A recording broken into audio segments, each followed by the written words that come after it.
কিছুদিন আগে একটি বক্তব্যের প্রতি আমাদের দৃষ্টি আকর্ষিত হয়েছে। জামাত ইসলামের পক্ষ থেকে বলা হয়েছে যে এই দেশে দেশপ্রেমিক হল শুধুমাত্র সামরিক বাহিনী এবং জামাত ইসলামী। এই বক্তব্যে আমরা আহত হয়েছি।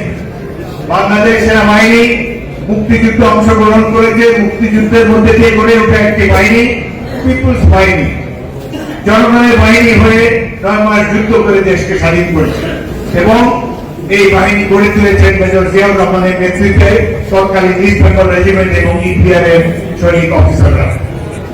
বাংলাদেশ সেনাবাহিনীকে কারো সার্টিফিকেটের প্রয়োজন নেই, তারা দেশপ্রেমিক কি দেশপ্রেমিক না। তাদের অতীতের ভূমিকা, 71-এর ভূমিকা, বর্তমান ভূমিকা, প্রত্যেকটি ভূমিকা সাক্ষ্য দেয় তারা সবসময় জনগণের পাশে ছিল, ভবিষ্যতেও জনগণের পাশে থাকবে। তবে জামাত ইসলামীর এই বক্তব্যে আমি অবাক হয়েছিলাম। আমরা ভেবেছিলাম এখন একটা সুযোগ এসেছে, এই সুযোগে বোধহয় তারা 71-এর ভূমিকার জন্য জনগণের কাছে ক্ষমা প্রার্থনা করবে।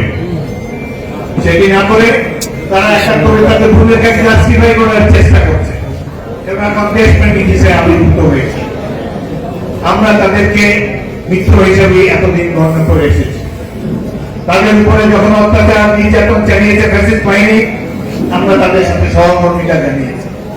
তাদের দলকে যখন বিলুপ্ত করে দেওয়া হয়েছে, জানিয়ে শীষ দিয়ে তাদেরকে নির্বাচনে অংশগ্রহণ করার সুযোগ দিয়েছি এবং খালেদা জিয়া তাদেরকে মন্ত্রিসভায় স্থান দিয়েছে। আমরা অনেকে সেটি পছন্দ করিনি, দলের শৃঙ্খলার সাথে মেনে নিয়েছি। তার বিনিময়ে কি আজকে তাদের এই উক্তি করা কি সঠিক হয়েছে? আমরা এই ধরনের উক্তি তাদের কাছে আশা করি না। এটি বর্তমানে যে ইস্পাত কঠিন ঐক্য গড়ে উঠেছে রাজনৈতিক দল সময়ের মধ্যে, তাদের মধ্যে ফাটল সৃষ্টি করতে পারে। এই ব্যাপারে তারা ভবিষ্যতে আরো যত্নবান হবে।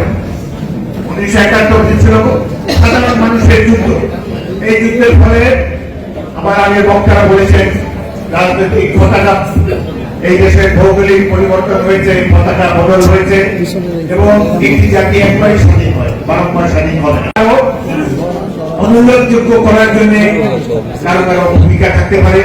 বিশেষ করে 71-এর মুক্তিযুদ্ধে যারা এর বিরোধিতা করেছিলেন, তারা হয়তো তাদের হওয়ার জন্য এই মহান স্বাধীনতা যুদ্ধকেই তারা অবমূল্যায়ন করার চেষ্টা করতে পারে।